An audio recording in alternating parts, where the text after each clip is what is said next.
I genuinely wish for this series to be the most fruitful one we've ever had. And when I say productive, I mean that I want everyone here to have a clear and noble will achieve it. I want you all to achieve your goals before we conclude in May. Let me assure you, you can make it happen. I'm saying this with complete seriousness. What do I mean? By our genuine beliefs. Our true beliefs are the principles we live by. Essentially, real belief and knowing are intertwined. When a person genuinely believes something, it's almost as if they know it. Belief is like a bridge to knowing. It's a step closer. So, when I talk about belief, I refer to faith. I call it belief. However, belief is not truly complete until it transforms into an actual experience. You have to live it, experience it, and only then can you say you truly know it. Now, everyone present tonight will hear the same message. But the interesting thing is that no two people will absorb it at the same level. Some may hear it superficially. Others will grasp it a bit deeper, and a few will truly resonate with it, absorbing it into the very core of their being. It all depends on where you are when you hear it. As we've been told, the word reached them just as it has reached us. However, it didn't benefit them because they didn't combine it with faith when they heard it. They heard it, but it didn't resonate with them. It entered their ears and left, unaccepted. They didn't embrace it with open hearts, and so they promptly dismissed it. Tonight, my hope is that you won't reject what I'm sharing with you, but that's entirely up to you. You have the freedom to choose whether to accept or reject it. But let me emphasize this. I can speak all night, but if you don't put it into practice, if you don't become the driving force behind it, it won't work by itself. You are the one who must make it work. Right now, I'd like you to think about a friend. Imagine thinking of a friend, and while you're at it, imagine hearing something wonderful about them, or perhaps about a mutual friend, or even about yourselves. Just hear it in your mind. Now, you might say, well, I imagined it, but it didn't actually happen. But here's the thing. A day will come when, as you imagine a state, even before you have external proof of it, it will feel as real to you as if from an external source. You will know it deep within. This internal act will be just as valid as an external confirmation of that act. You see, the difference between God and humans ultimately boils down to this imaginative power. When we talk about God's power, as the scriptures often do, it's described as sheer, constant power. Moses, as we know from the scriptures, stood in the presence of a creative power, an immense creative power. And the gap between God and us is essentially measured by the extent of this power on different levels. When I'm operating at the surface level of my being, only what my senses perceive feels real.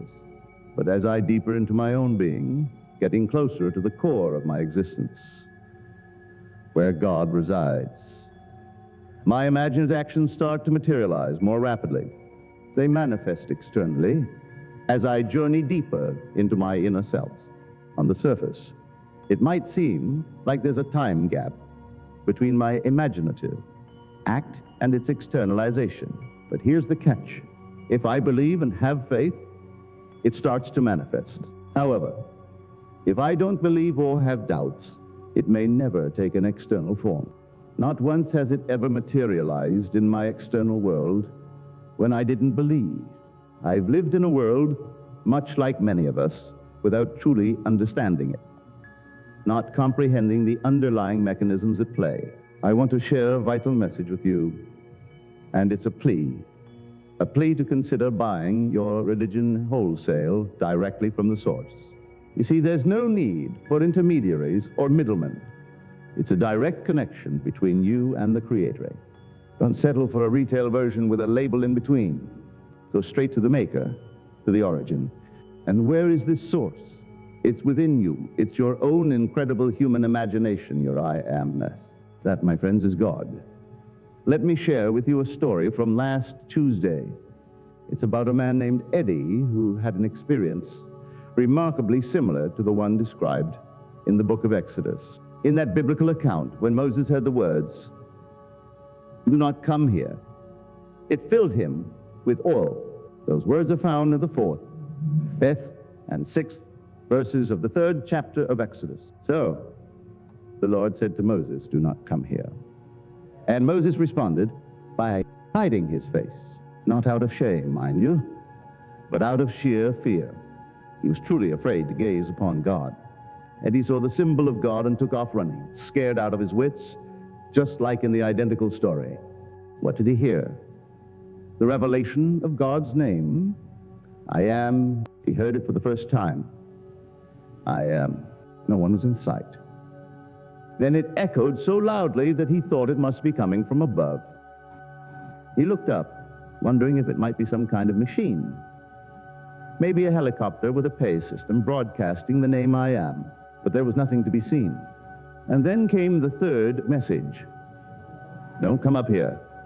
Despite his curiosity, he couldn't resist climbing the hill to confront a rattlesnake. It wasn't just any snake. It was a 4-foot-long serpent, fully stretched out, embodying the symbol of God's creative power. However, it frightened him. It becomes evident to a person when they truly look within themselves that they are solely responsible for everything happening in their world, entirely responsible. It becomes clear to some. It's almost overwhelming until they delve deeper and hear the same truth resounding at a profound level. Then they take on full responsibility for all that is transpiring within them. Tonight, allow me to share a few stories with you. 7 years ago, there was a lady who, unfortunately, isn't with us tonight. She has embarked on a new journey and is temporarily away. However, when she learned that our thoughts can shape our reality, she had a profound idea. She thought to herself, what if this is true? What if imagining can truly create my reality? I'd love to visit Egypt.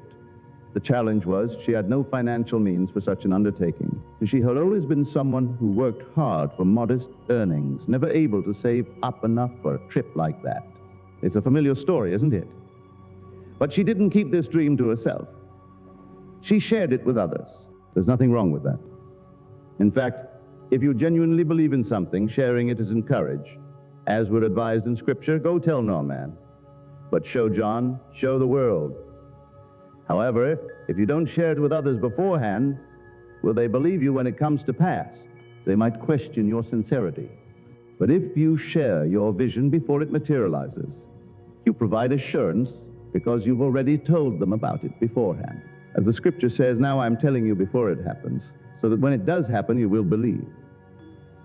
However, this kind of courage resides deep within oneself, where one understands that the imaginal act has an immediate impact at the very moment it is conceived, even if it hasn't yet manifested in the external world. But not everyone possesses that level of courage and faith in the power of imagination. So she shared her vision. A well-meaning friend expressed skepticism, saying, going for something like that is foolish. You're throwing away your money. It's not grounded in religion. What is it really? He's just feeding you false hopes. Wishful thinking won't transform into reality to them. It seemed absurd, incomprehensible in their eyes. A valid judgment must align with external facts. For instance, if I were to say, isn't this a beautiful dog? But there is no dog present to confirm my judgment, then my assessment would be considered incorrect. That's the perspective they drew from her words, which seemed to echo my teachings. Consequently, they concluded that the whole concept was irrational and senseless. Years passed, and several years have gone by. Now, let me share what transpired just this past week.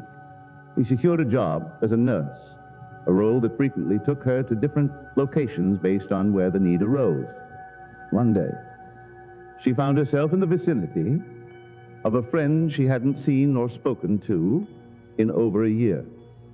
During that time, they had exchanged pleasantries in the form of a birthday card and a Christmas greeting accompanied by a brief note. but they hadn't had a phone conversation or any other form of contact. Being in the neighborhood, she decided to give her friend a call. When her voice quivered with anticipation, she uttered, "Oh, Jan, you can have it. You can have it." In response, Jan replied, all right, I'll take it. What is it? And so this is where the story truly begins. So there's this pre-Lenten bash happening at the Hotel Fleur-des for Mardi Gras, hosted by the Joseph and Mary Society, a Catholic group. They've got door prizes, you know. The grand prize, a 30-day trip, top-notch, all expenses covered, even stopping at swanky Hilton hotels up in the Northeast. And believe it or not, Egypt's on the itinerary. Now, this lady and her family had already done some serious globe trotting last year, so they weren't too keen on going abroad again this time around. In fact, they'd already locked in their plans to hit up the World's Fair in New York City, opening in April. So, an overseas trip was out of the question. Plus, this ticket only covered one person, not a whole family. Her pal said, "You might as well give it a pass." But then Jen piped up and said, "You know what? I'll take it." And she called me up and told me the whole story. A tale that seemed to be on hold for 7 long years. She's still got that ticket, though. And if she ever decides to use it, she's got herself a first-class journey to the Northeast, Egypt included, with everything covered. You see, she believed. Maybe along the way, her faith wavered a bit. Perhaps she even tried to justify it by saying, "Maybe I don't really want it." But somehow, in its own sweet time, it resurfaced. I urge you not to discard your dreams and believe that they are unattainable in this peculiar, mundane world dominated by external realities. Every dream has the potential to become a reality. If I can convey to you that your imagination is a divine force, and that when you engage in an imaginal act, such as envisioning a friend in conversation, it is the manifestation of Jesus Christ in action. Take a moment to introspect and determine if you are holding on to your faith. Challenge yourself. Don't you recognize that Jesus Christ resides within you? If he dwells within you, then who is he? He is your very own imagination. Your imagination is God, and when it's in motion, that's God in action. God's active form is imagination, and the manifestation of God in action is Christ's. As outlined in Scripture, Christ embodies the power and wisdom of God. Therefore, I say to you, true belief in Jesus Christ is within everyone's reach. There may be 1 billion people who claim to believe in Jesus Christ, yet they genuflect before lifeless objects made of wood, marble, clay, or something other than a living God. Consider, for instance, the recent passing of the King of Greece, who was brought what was deemed a sacred icon upon his death. In the eyes of God, a king is no different from any other person. They are all equal, and love for one is not greater than doubt for another. To what extent have these individuals truly grasped the Word of God and embraced genuine faith? So as he lay there, on the brink of death, surrounded by a holy icon, it didn't bring the desired result. He merely gazed upon the small icon before making his exit, departing this world just like any other ordinary soul. I hope that each and every one of you gathered here will come to discover the true essence of Jesus Christ. The authentic Jesus Christ resides within your own marvelous human imagination. That's God in motion. The genuine God is none other than your own splendid and beautiful imagination. When you declare, "I am," you are invoking God's presence. Now allow me to divulge something that was imparted to me just this past week by a gentleman who is present among us tonight. He has penned some magnificent tales, and I sincerely hope he continues to do so, because they are truly captivating. I've already shared these stories with those who visited my home since receiving his letter, but I want to share them with all of you tonight. He is a writer, primarily working for television. 3 years ago, he embarked on a journey with a show that has been on the air for the same duration. and he has been responsible for crafting every third or fourth script he shared. When I first started, I was getting $2,500 per script within 2 years. My agent negotiated up to $3,000 per script. Then, just a year ago, around Christmas, my mother traveled from the East to visit us here in the West. I proudly told her about the $3,000 per script I was earning. However, her response was unexpected. She nonchalantly remarked, "Well, I always thought you were making $3,500 per script." She wasn't the least bit impressed with $3,000. He tried to explain to her that, to his knowledge, there wasn't a solo writer in the field who earned more than he did at $3,000 per script. But her opinion remained unchanged. In her eyes, it was worth $3,500 per script. 2 months later, the agent received a call from the studio regarding the renewal of the contracts for the next year of writing. Before meeting with the studio executives, the agent knew he needed to consult with the writer. He expressed his opinion to the writer, suggesting that they shouldn't seek a higher rate. After all, they had already negotiated an increase from $2,500 to $3,000 per script, and it wouldn't be wise to overprice themselves and risk losing the opportunity. The writer concurred with the agent's perspective. Their relationship with the producer was amicable, so why jeopardize it by asking for more than what had already been agreed upon? And so they reached a mutual understanding. The very next day, following their agreement, a conference was convened to discuss story matters, an important story conference. During the meeting, the producer turned to the writer and asked, "Have you finalized the contract for the next year?" The writer replied, "Yes, I'm planning to sign it." The producer inquired further, "Did you request a higher fee?" The writer responded, "No, I didn't." The producer insisted, "Well, you should ask for more." The writer was puzzled and said, "But you've often mentioned that the budget isn't sufficient." The producer acknowledged, "Yes, I voiced my concerns about the budget. I'm telling you to ask for more. So please ask for more money again." The writer hesitated, expressing, "I'm concerned about pricing myself out of the business." To which the producer replied firmly, "Tell your agent to request more." Upon returning, the writer promptly contacted his agent and instructed him to request a higher fee. However, the agent initially thought that perhaps the writer had indulged in one too many cocktails during lunch. He responded, "No, I'll provide you with the source," and proceeded to recount events of that very day at the conference. With this newfound information that the producer had actually recommended a raise, the agent made a bold move and contacted the business office at the studio to ask for more money. Their reaction was nothing short of explosive. They shouted in disbelief. And then, quite surprisingly, they decided to overlook the request as if it had never been made.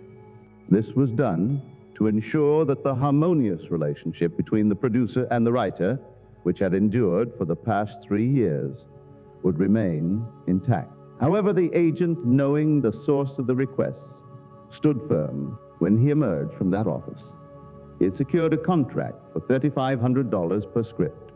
As the writer and his daughter shared with me, it was simply their mother's assumption that he was already earning $3,500 per script. And this assumption, unbeknownst to all of us, including the producers, bore unexpected fruit. Then he continued, "I decided to give her a call and inform her about my current script earnings. Upon hearing the figure, she became genuinely intrigued and started to delve into your books more seriously." He went on to mention a long-standing and deeply troubling issue that had burdened them for 25 years, promising to reveal it at a later time.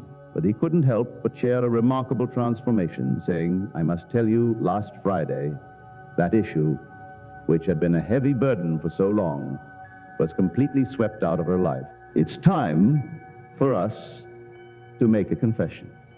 He then reflected on his initial encounters with the teachings, admitting, "When I first heard you, I couldn't comprehend your words.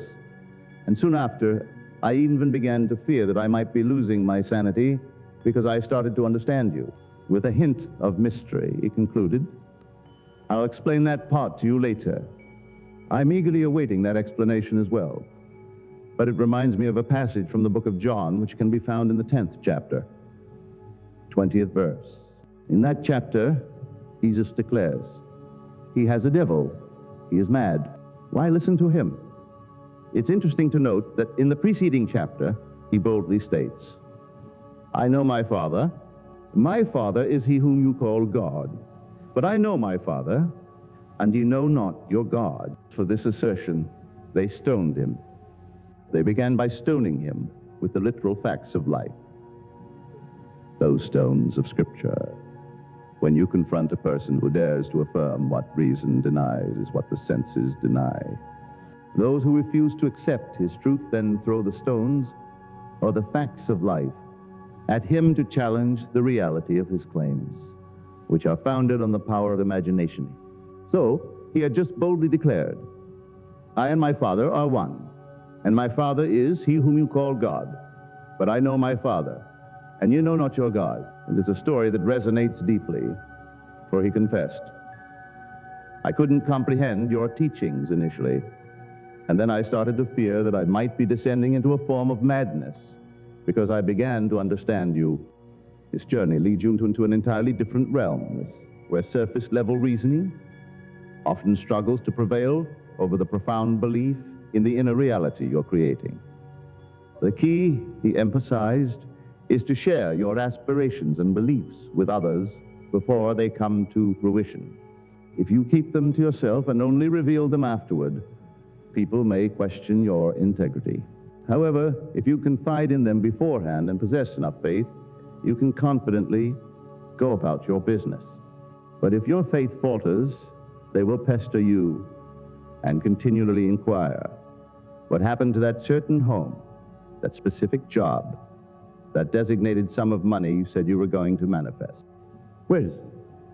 They persistently inquire, casting stones or the facts of life at you. Now let me share something with you, and I urge you to listen carefully.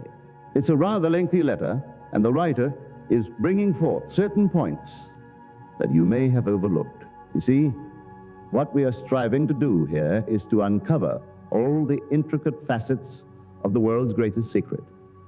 The secret of imagination. As Fawcett aptly put it, the secret of imagining is the greatest of all problems, to the solution of which all should aspire. For supreme power, supreme wisdom, and supreme delight lie in the solution of this far-off problem, this great mystery. And in this letter, he shed some light on it, as best as I can recollect. It was a rather extensive typewritten letter spanning 4 pages, but let me distill some of its key points for you. When I first encountered my producer 3 years ago, he presented himself as an exceedingly composed and restrained individual. Reserves would indeed be the apt term to describe him. Very reserved. It's important to note that he was a far cry from the exuberant enthusiasm I had previously encountered in my professional associations. He was remarkably reserved, to the point that he had difficulty expressing anything in superlative. In fact, the most effusive praise he could muster was the simple word, good. When I submitted my scripts, his highest accolade was, without fail, good. I made up my mind to change this situation. So I lay down on my bed, and I distinctly heard him saying to me, "Great, just great." Now, the curious thing was, I hadn't even begun working on the script at that point. I had merely handed him a script, and he had, in his usual manner, deemed it good. Now I was in the process of working on the next script, replaying it over and over in my mind, when suddenly I distinctly heard him utter angrily, "Great, just great." This took me by surprise because at that point I hadn't even started the new script. While I was still pondering this, my phone rang. It was the producer on the other end, and he was telling me that the script he had previously labeled as Woods, good had now transformed into great, just great.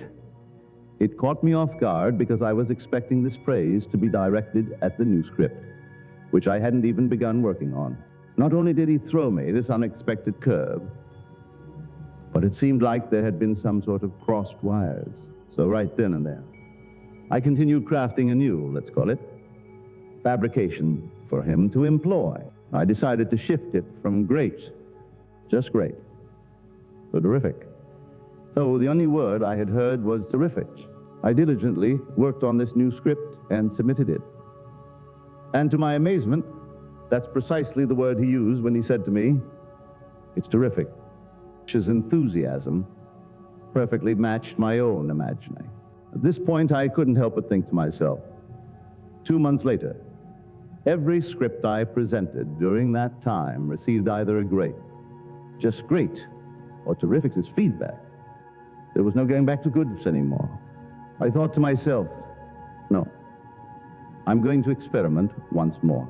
So this time, I set my sights on making him exclaim, "Absolutely sensational." And then once again, I distinctly heard him uttering the two words, "Absolutely sensational." At that point, a voice inside me chimed in, saying, "Why hold back?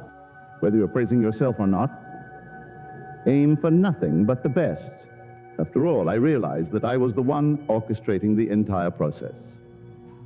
He was simply echoing my intentions. So, without hesitation, I boldly proclaimed, "Absolutely sensational." I completed the script, brought it to him, and eagerly awaited his response. To my surprise and dismay, he simply pronounced it as good. I was taken aback, almost feeling as though I might tumble out of my chair. It wasn't the outcome I had envisioned, and I couldn't help but wonder what had gone wrong. His comment echoed in my mind. You know how authors hate ad-libbing in the theatrical realm. This term is laden with meaning. It refers to the situation when an author writes a play and an actor, in a fit of overconfidence, believes they know better than the author. They start changing the script on the fly, ad-libbing lines, or perhaps even forget their lines and try to improvise. Yet no matter how clever the actor may think they are, it never flatters the author. The author, after all, believes they understand better than anyone precisely what should be uttered in that very moment. As mentioned in his letter, he wrote, "You know how authors hate ad-libbing?"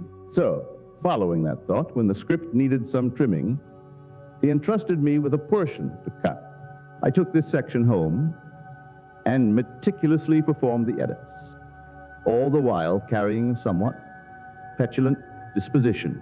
I didn't even bother revising his words. I sent it back exactly as he had penned it. However, what transpired the very next day was nothing short of astonishing. He rang me up and, with great enthusiasm, declared over the wire, "It's absolutely sensational." Now here is the crucial point that demands your keen attention. He shared my experience with the producer left me deeply perturbed. Initially, hearing or occasionally contemplating the idea that all that we perceive, though it may appear external, actually resides within our imagination, of which this mortal world is but a mere reflection. That wasn't so troubling, but when this concept seeped into my consciousness, took root and sank deeper, that's when things became truly unsettling. It was the realization that this concept is undeniably true, that the very producer who plays such a pivotal role in the creation of this remarkable series and is investing vast sums, he has the resources, Spain, and the wisdom to manage it. Had to actually verbalize the words that this writer was penning for him. He continued, "When I first met him, he was astonishingly reserved, almost incapable of expressing any superlatives. He couldn't bring himself to praise anything beyond the word good. However, over time, he evolved from good to great, just great, terrific, and finally, absolutely sensational. This transformation is nothing short of remarkable, especially considering his initial reserves. When this particular writer looks back at what he accomplished with that man, he reflects, you know, it really troubled me. It troubled me because I had to transform my external world only insofar as I could transform myself internally. The challenge was monumental. After all, it involved not just remaking myself, but also reshaping the entire world as I knew it. However, I eventually arrived at a solution. Instead of fixating on who I might become years down the line, I adopted a different approach. I decided to paint a portrait of myself, recognizing that portraits aren't created in a single brushstroke. So I decided to take it step by step. I began with the smaller elements in my life, those seemingly inconsequential details, and I altered them to align with the image I was painting of myself. I embarked on my journey of transformation with something seemingly small, a cat. We used to have a cat, and it had a peculiar habit of shredding our rugs to bits. All the rugs in our home were reduced to tatters. In response, we postponed buying new rugs, hoping that the cat, now 15 years old, would eventually pass away. Strangely, she seemed determined to outlive even Methuselah himself. However, because she remained healthy and showed no signs of the parting, we finally decided to purchase new rugs. But almost immediately, she resumed her destructive behavior, tearing apart the freshly acquired rugs. This went on for 2 days, and I knew something had to change. In my imagination, I gave myself permission to intervene, seeking the approval of the producer within me. I began working on a mental image, envisioning the cat in our backyard, meticulously clawing at a designated mat we had placed there for that very purpose. Miraculously, on the 3rd day, the cat ventured out into the backyard and began clawing at the mat we had positioned there. Astonishingly, from that day forward, she never once tore up any of our other rugs. Is the transformative power of the imagination preserved within the realm of human consciousness. If someone were to hear this tale and remain skeptical, they might dismiss it, thinking, "Oh, that was merely a coincidence in his case. It won't work in my situation, so there's no point in trying." Such skepticism teeters on the edge of irrationality, and nobody wishes to be labeled as insane. In fact, admitting that you were once institutionalized is akin to confessing to a dreaded illness. It carries a stigma. People are accepting of going to a hospital for a physical ailment, such as an operation, as it's a common occurrence. However, not everyone is comfortable discussing their past struggles with mental health, which can be viewed as a more delicate and nuanced issue. In his own case, he demonstrated potential. Yet, for the average person, the idea that they, too, could shape the behavior of their pets, be it a dog, a cat, or a bird, in alignment with their imaginal acts, might seem far-fetched. But he did it, and now he carries the undeniable proof that the power resides within him. He doesn't intend to flaunt this newfound ability recklessly. He recognizes its reality and intends to honor it. He has discovered Christ within himself, and he anticipates the day when he will stand in the presence of infinite love. Before that moment arrives, in the presence of infinite love, one must first recognize it as infinite might. Throughout the Bible, one can find ample evidence of this, a theme consistently depicting sheer might and authority from start to finish. When Christ presents himself, it's an assertion of pure power. However, as time unfolds, humanity will come to realize that this power, both on this level and countless others beneath it, ultimately converges into infinite love. This man is a testament to the journey we all embark upon, moving closer to the divine being within us, which is none other than God the Father. Thus, in his personal experience, the profound truth emerges. The mightiest power in the world, indeed the only true power, is none other than our own wondrous human imagination. Now, let me share the story of Jan, the lady from earlier. Jan recounted that one day, her young son came home from school, and strong winds had toppled and flattened the TV area. It lay on the ground, unusable. When they attempted to watch TV, they found there was no signal at all. Jan tried repeatedly, but the screen remained blank. The little boy, disappointed because he wanted to watch TV, after coming home from school and noticing the flattened aerial, decided to take matters into his own hands. He simply placed both of his hands on top of the TV set. John, trying to temper his expectations, told him, "You know, there's likely not going to be a picture. The TV won't work." The little boy, undeterred, "Oh, it will work. I'll make it work with my imagination."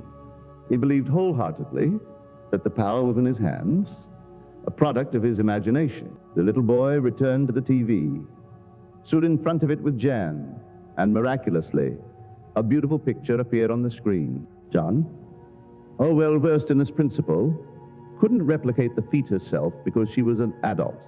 As we grow up in this world, we often become adulterated, losing the unbridled faith of a child. The little boy, however, had no doubt that the power in his hands was indeed a product of his imagination. "He'll do it," he asserted confidently. To John's astonishment, the picture appeared. But the boy simply looked at it without any surprise, bewildering those who witnessed this remarkable display of faith. Now let's return to the story of the gentleman and his desire to go to Egypt.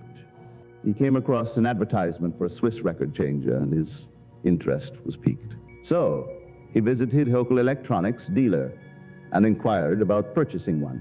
The dealer informed him that the changers were not currently available in the country, and that it might take a few weeks before they arrived. However, the dealer mentioned that they already had 11 orders from customers who were interested in the product, and he asked the gentleman if he'd like to place an order as well. The gentleman agreed and placed an order for the record changer. At the end of the month, he received a bill for $375 for the record changer he had ordered. However, he hadn't yet received the actual instruments. Perplexed by the situation, he decided to call the office to inquire about the delay. The person on the other end of the line offered an apology and explained that there had been a mix-up, as a staff member had mistakenly treated his order as a sale. Then the person said, "We have some unfortunate news for you." As it turned out, the record changer wouldn't be available for delivery for another 3 or 4 months. The mistake regarding the bill had been rectified. It wasn't a bill, but an order that had been misinterpreted. With this information in mind, the gentleman decided to use the time wisely. Instead of focusing on his writing, he dedicated 3 days to carefully inspecting his house and determining the ideal location for the outlet needed for the record changer. After making this decision, he promptly contacted electricians and instructed them to bore a hole through the wall to accommodate the cable required for the changer's installation. The next consideration for the gentleman was acquiring a suitable stand for the record changer. He embarked on a quest, visiting various places in search of the perfect stand. During his search, he encountered a store where the shopkeeper advised him not to disclose the type of machine he had, stating that they didn't carry stands for such devices. However, the gentleman decided to reveal the nature of the machine anyway. To his surprise, the shopkeeper responded, "If you have one, it's a miracle because there aren't any in the country, and they won't be here for 3 or 4 months."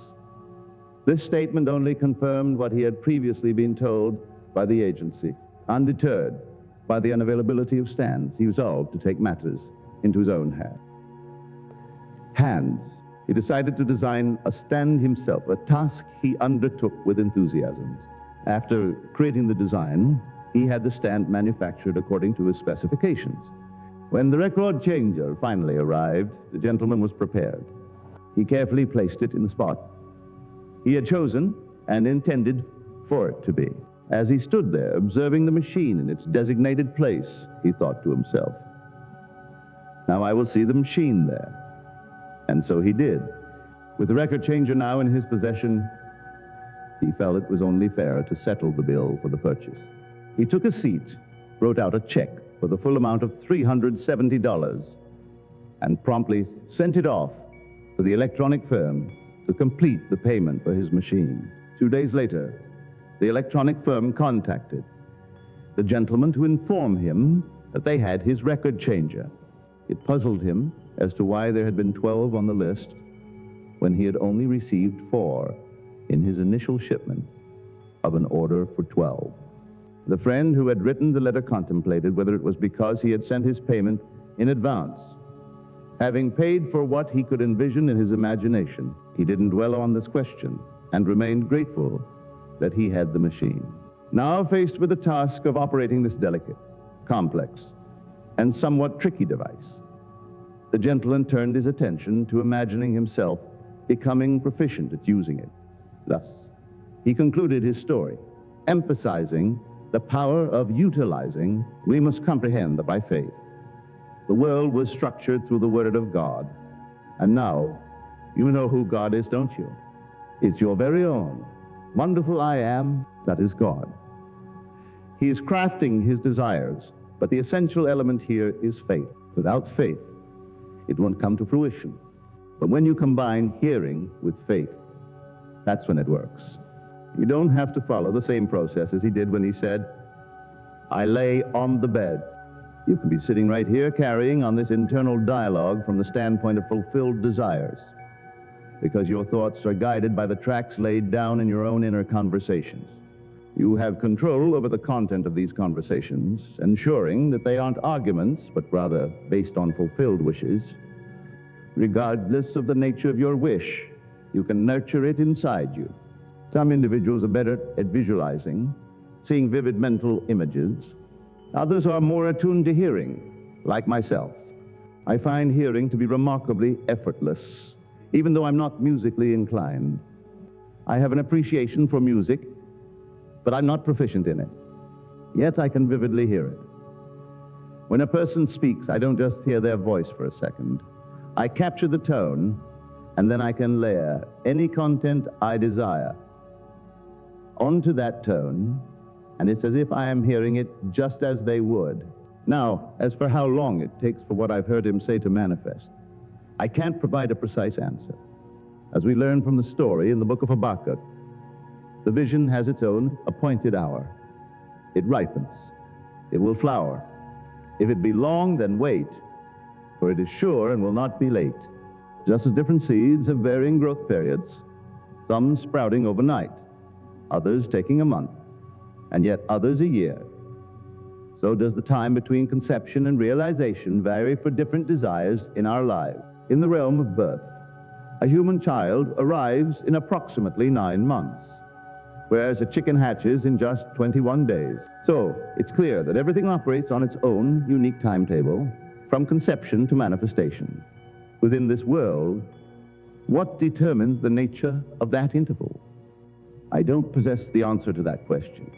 However, what I can emphasize is the importance of having faith that the appointed time for realization is certain and will not be delayed, not for its own sake, nor for nature's sake. Consider this. When a child is born in 9 months, it is not late for a child. And when a chicken hatches in 21 days, it is not late or early for a chicken. The interval of time between conception and manifestation is specific to the nature of the event. Whether it's human birth or the hatching of a chicken, it follows its own natural course, neither delayed nor rushed, in perfect alignment with its purpose and design. So here in our case, apply this principle, and in the next few months, you'll have the most incredible stories to share. You might start from a position where you seem to be at a disadvantage, meeting a conservative individual who would never be inclined toward wild and imaginative ideas. It's a stark contrast to his usual demeanor. He might typically settle for good and feel content with the $2,500. He's earning for a script or the increased rate of $3,000 for a script every 3 weeks, since it's a half-hour show that airs weekly. However, now he's receiving $3,500 per script. Despite his non-explosive nature, you manage to make him explode with excitement, gradually raising him from good to great, then to just great, terrific, and finally, to the peak of enthusiasm. He mentioned in his letter that this transformation has strengthened and warmed their friendship. So, I encourage you to do the same in your own life. It doesn't matter what you desire in this world. Understand what you want. Create a mental scene that implies the fulfillment of your dream, and then engage in inner conversations that align with the assumption that your desire has already been realized. This method can work wonders in manifesting your desires and transforming your reality. If you can combine visualization with auditory imagination, like having a TV set in your mind, that's even better. However, not everyone can easily visualize, but even if you can't, working with auditory imagination is quite simple. But when you do start to visualize, it's a thrilling experience, being able to see things vividly, as if in a dream while you're fully awake, is like a dream come true. When you return from that inner state, where you've already witnessed your desire fulfilled, you have no doubts or fear. You know it's done because you saw it and heard it so clearly. Now, when you meet someone who is struggling and asks for your assistance, create a mental scene where they tell you that they have already received what they sought, as if it's already theirs. Then release it. Don't take any physical actions to make it happen. Don't pick up the phone to call someone, hoping for their intervention. Just let it be. Trust that it will manifest in its own time. Just have faith in the reality of your imaginal act. Once you've gone to the end and experienced it vividly, you can let go of any concerns about the means to bring it about, as those means won't deny the end you've already reached. You've moved past conception into birth, and you've seen and heard it so clearly. Now leave it be and let it work. I assure you, it will work. And then you will discover God as you approach the final stretch. Leaving behind this world and age, you'll experience a series of mystical, mind-boggling encounters. You will personally go through everything that was said about Jesus Christ. His supernatural birth, his discovery of the fatherhood of God, and his ascension into heaven. All of it will happen to you, and you'll understand the profound truth of these stories. I invite you to test this greatest of all mysteries. Start with something simple. Even a challenging problem, like dealing with a troublesome animal, like the cat mentioned earlier, can be resolved within a short time frame, as evidenced by the story I shared. The key point to understand is that the man's response, when he exclaimed, "Terrific," perfectly matched the writer's imaginal act. The world is like an infinite echo, and it responds in kind. In this case, when the man enthusiastically said "Terrific," it was a direct reflection of the writer's powerful imaginal state. It wasn't a casual, "Oh, I think it's terrific." Instead, he exploded with the word "terrific" to match the emotional intensity of the writer's imaginal act, creating a harmonious resonance between the inner and outer worlds. To truly harness the power of your imagination, approach it like a skilled actor, just as an actor must fully immerse themselves in a role. You must immerse yourself in your imaginal act. The actor puts their entire being into the character they're portraying. And it's only when they fully identify with that character that they can transcend the boundaries of the stage. In this case, the writer became the character who was hearing the actor deliver the line. The actor was given a specific line to say, "You said terrific," and the writer directed him precisely on how to say it. It wasn't just about saying terrific. It was about delivering it with the exact emotional tone and intensity that matched the writer's imaginal act and the words he had used. This alignment between the inner vision and the outer expression is what brings your imaginal acts to life. This situation is quite fascinating because it involves a unique twist on everyday language, akin to the phrase, "He threw me a curveball," which means something unexpected happened. In this case, it wasn't what the writer had initially expected. The producer previously pronounced a script good, but the writer wanted him to pronounce the new script as great. Just great, even though we hadn't even started working on it yet. What's particularly intriguing is how the producer seemed to anticipate the writer's request, almost as if he had time traveled back and applied the new label to the old script. Then, when the writer took it a step further and changed the label to terrific, it revealed the incredible capacity of imagination to shape and influence reality. However, if you're not willing to believe in the power within you and instead continue to believe in a personal God outside of yourself or a personal Savior apart from you, then you may remain stuck in your current states. But I encourage each one of you to genuinely believe in this concept and give it a try. If I've shaken your belief in an external, separate God or Savior, I don't apologize, because I know what I'm telling you is true. I'm not just speculating. I'm speaking from my own personal experiences. So when I take this step forward and tell you that I've experienced the reality of God, I wouldn't care what the entire world thinks or says about it. If they ask, did you truly stand before God or have God stand before you, looking into the face of men, I would confidently reply, yes, I did.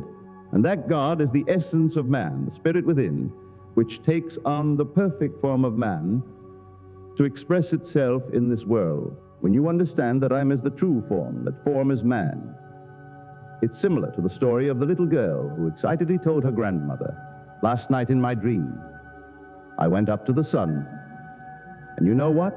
He has a face, hands, and feet.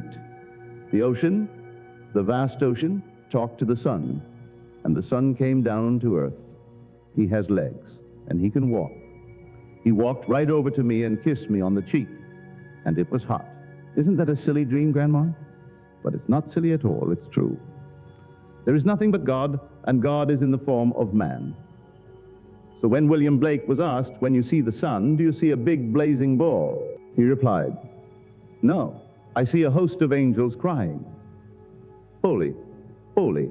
He portrayed God as man, because there is nothing but man.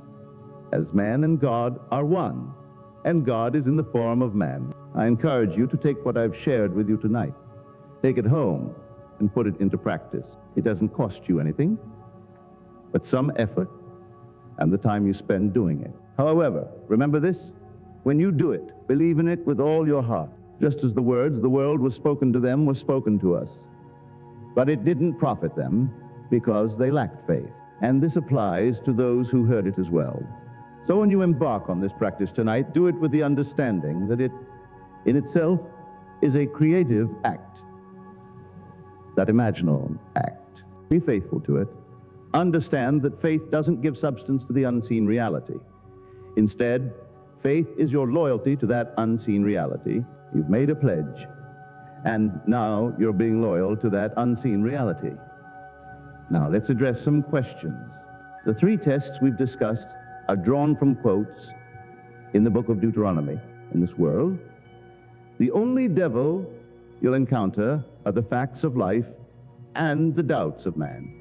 If you could personify doubt and allow it a voice, it would bombard you with all the facts of life that contradict your dream. Your dream, however, was already a reality before taking a concrete form. Doubt will say to you, what if you believe you can achieve all these things? Throw yourself down, for he has given the angels the power to lift you up.